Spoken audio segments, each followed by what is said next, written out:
Hello, in this lecture we will introduce a few important facts regarding analytic geometry, starting with a line.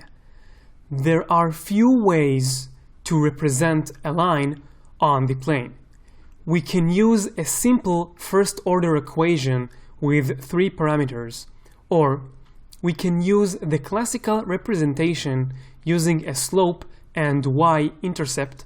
But the best way to represent the line by an equation given 2 points is to calculate the slope and then use this equation using one of the points x null, y null.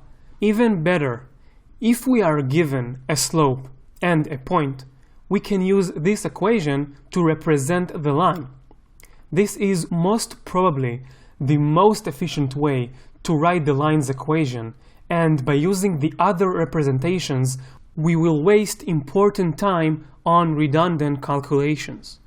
We have an equation for the angle between two lines, but what you need to remember is that the product of the slopes of perpendicular lines is -1. Example: what is the line through 2, 3 and 3, 4? The slope is 1, so we can choose 2, 3 and conclude this equation, or use the other point. Those equations are equivalent.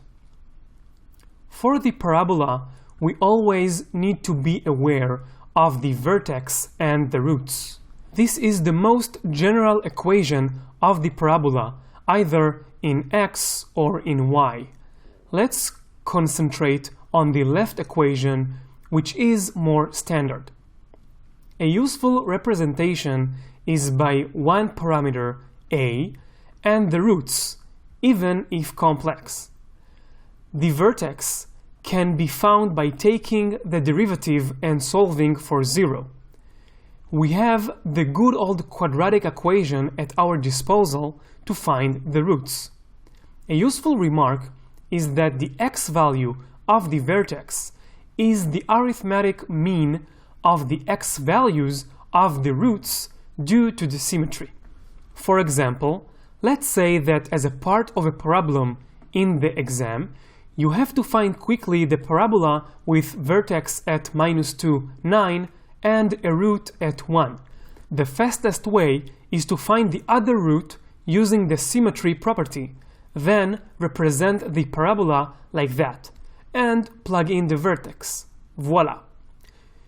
You can verify the vertex by taking the derivative. The equation of the circle is well known. Just as a reminder, x null and y null are the coordinates of the center of the circle, and r is the radius. This is exactly as to state that the distance from xy to x null, y null is r, i.e., the circle is the locus of all points at distance r from x null, y null. Sometimes we can see the circle equation like that. The ellipse has a similar equation. Just note, when a equals to b, we get a circle. When a is bigger, we say that 2a is the length of the major axis and 2b is the length of the minor axis. We also have a notion of locus to define the ellipse.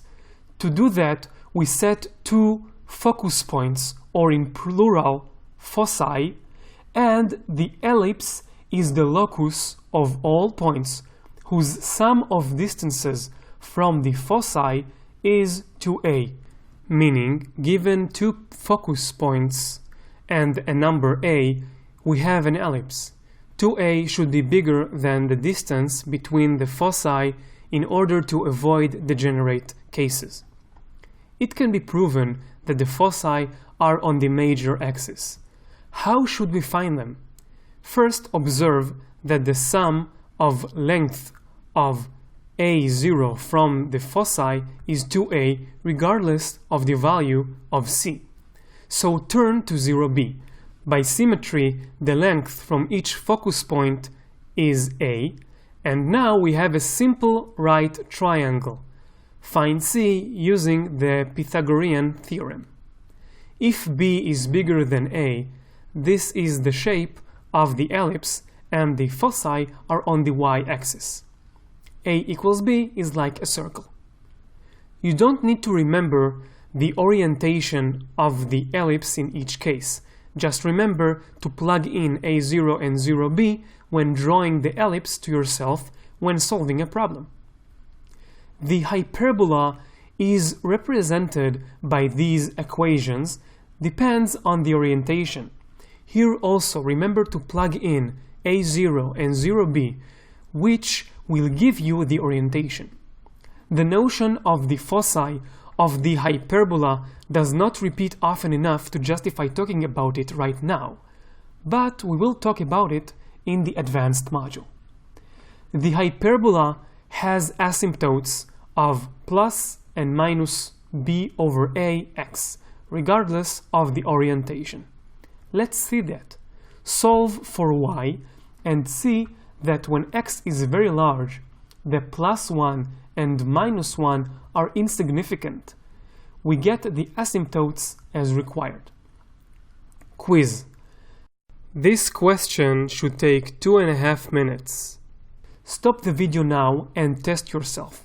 The answer is coming in a few seconds. Ready for the answer? It is D. Drawing everything would make it a much easier question. The question requires high concentration since it has a lot of givens and we need to handle a new definition of a point inside a graph. But after overcoming that, drawing the parabola is easy. By trying different minor axis points of the ellipse, you see that you have to choose b equals 1 to meet the criterion of 3 points of intersection between the graphs. Then, you can see that the major axis A of the ellipse, which is the distance between the B point and one of the foci, is square root of 2.